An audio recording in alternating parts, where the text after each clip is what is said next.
नमस्कार, बहुत स्वागत है आप सभी का। मैं हूं आपके साथ कोमल गंगवार और एक्सप्लेनर वीडियो में आज मैं आपको बेहद खास चीज बताने जा रही हूं, देश के तिरंगे के बारे में, जिसका नाम लेते ही हमें अजीब सा एहसास होता है, देशभक्ति का एहसास होता है और हर कोई ये जानना जरूर चाहेगा कि हमारा तिरंगा कैसे बना, हमारे तिरंगे में 3 रंग क्यों हैं, क्या क्या खासियत है।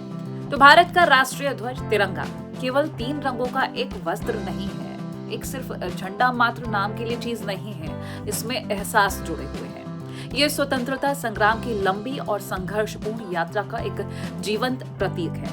केसरिया, सफेद और हरा रंग और बीच में गहरा नीला अशोक चक्र आज हर भारतीय के हृदय में एक अलग स्थान रखता है, गौरव, एकता और बलिदान की भावना जगाते हैं। वर्तमान रूप में यह ध्वज 22 जुलाई 1947 को भारतीय संविधान सभा द्वारा आधिकारिक रूप से अपनाया गया हुआ ध्वज है। इसमें ऊपर गहरा केसरिया रंग है जो साहस, शक्ति और बलिदान का प्रतीक है। बीच में सफेद रंग है जो सत्य, शांति और पवित्रता को दर्शाता है। नीचे गहरा हरा रंग है जो विश्वास, उर्वरता और समृद्धि भूमि की हरियाली का संकेत देता है। ये 3 रंग जो कि अलग अलग एहसास जगाते हैं और प्रतीक हैं अलग अलग चीजों के।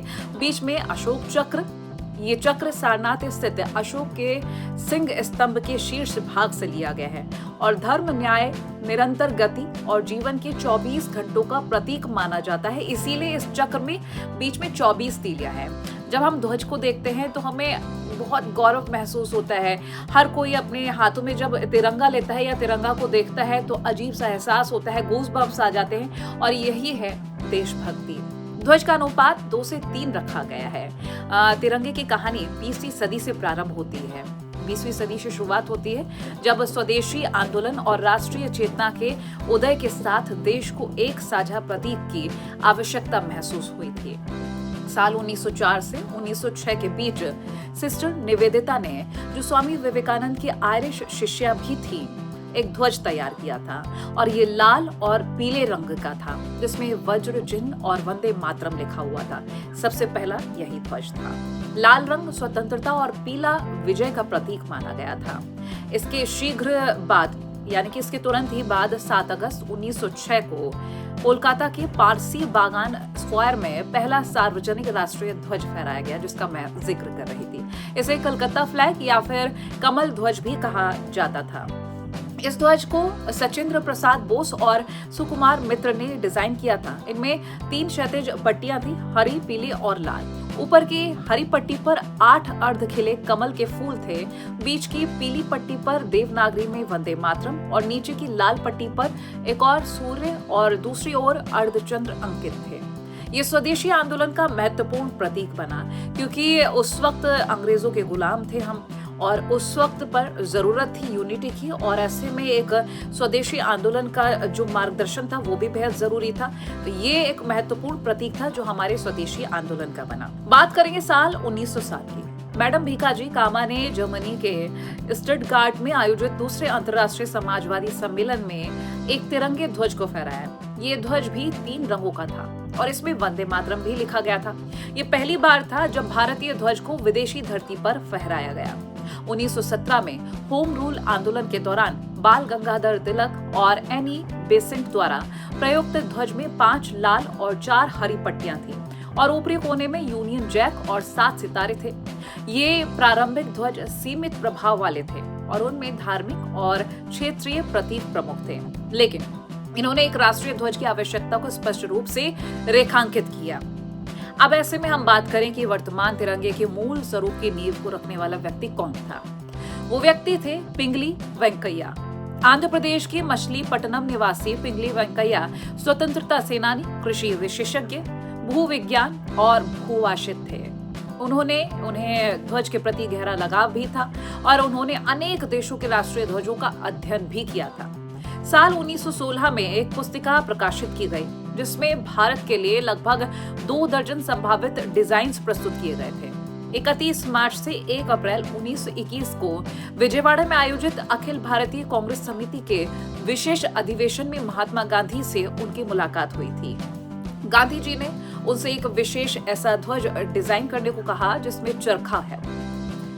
तो जिसमें चरखा हो ऐसा डिजाइन वाली उन्होंने बात रखी। पिंगली वेंकैया ने 3 घंटे के अंदर एक डिजाइन तैयार किया। प्रारंभ में इसमें लाल और हरे रंग के 2 पट्टियां थी जो क्रमशः हिंदू और मुस्लिम समुदायों का प्रतिनिधित्व करती थी, और बीच में चरखा रखा गया जो स्वदेशी आत्मनिर्भरता और आर्थिक स्वतंत्रता का प्रतीक था। गांधी जी के सुझाव पर इसमें बीच में सफेद रंग की एक पट्टी जोड़ी गई जो अन्य समुदायों और शांति का प्रतीक बनी। इस प्रकार लाल, सफेद और हरे रंग का ध्वज अस्तित्व में आया, जिसे स्वराज ध्वज या गांधी ध्वज कहा जाने लगा।